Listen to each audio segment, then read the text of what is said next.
সর্বশেষ প্রাপ্ত খবর নিয়ে আয়নায় এক ঝলক। রাজধানীর এভারকেয়ার হাসপাতালে চিকিৎসাধীন বিএনপি চেয়ারপারসন খালেদা জিয়ার শারীরিক অবস্থা অপরিবর্তিত, তবে তিনি চিকিৎসা গ্রহণ করতে পারছেন বলে হাসপাতাল সূত্র জানিয়েছে। চিকিৎসকরা গণমাধ্যমকে জানিয়েছে, গত কয়েকদিন ধরে খালেদা জিয়ার স্বাস্থ্যের অবস্থা অপরিবর্তিত রয়েছে। চিকিৎসকদের আশা, শারীরিক অবস্থা স্থিতিশীল থাকলে শিগগিরই সুস্থ হয়ে উঠবেন খালেদা জিয়া। বাংলাদেশে বড় বিভাজনের একটা পথ তৈরি করার চেষ্টা করা হচ্ছে বলে দাবি করেছেন বিএনপি মহাসচিব মির্জা ফখরুল ইসলাম আলমগীর। তিনি অভিযোগ করেন, একটা মহল ধর্মের নামে বাংলাদেশে একটা বিভাজন সৃষ্টি করতে চায়। রোববার রাজধানীর খামারবাড়িতে বিএনপির দেশ গড়ার পরিকল্পনা শীর্ষ কর্মসূচির উদ্বোধনকালে এসব কথা বলেন তিনি।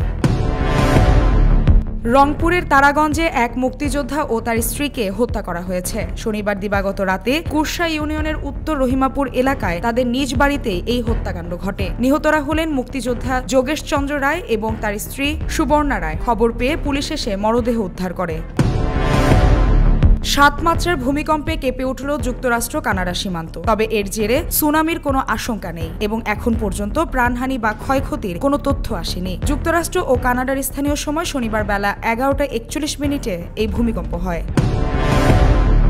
একের পর এক ঘূর্ণিঝড় ও টানা ভারী বর্ষণের জেরে সৃষ্ট বন্যা ও ভূমিধসে ইন্দোনেশিয়ার সুমাত্রা ও আচেহ প্রদেশের বিভিন্ন গ্রাম, শহর ও উপকূলীয় এলাকা থেকে এ পর্যন্ত 916 জনের মরদেহ উদ্ধার করা হয়েছে এবং এখনও নিখোঁজ আছেন অন্তত 274 জন।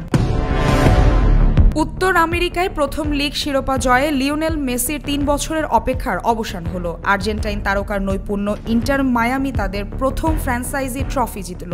মেসি বললেন, এই মৌসুমে এই ট্রফি জেতাই ছিল তাদের মূল উদ্দেশ্য। দলগত প্রচেষ্টাতেই তা পূরণ হয়েছে বলে মনে করেন এলএম10।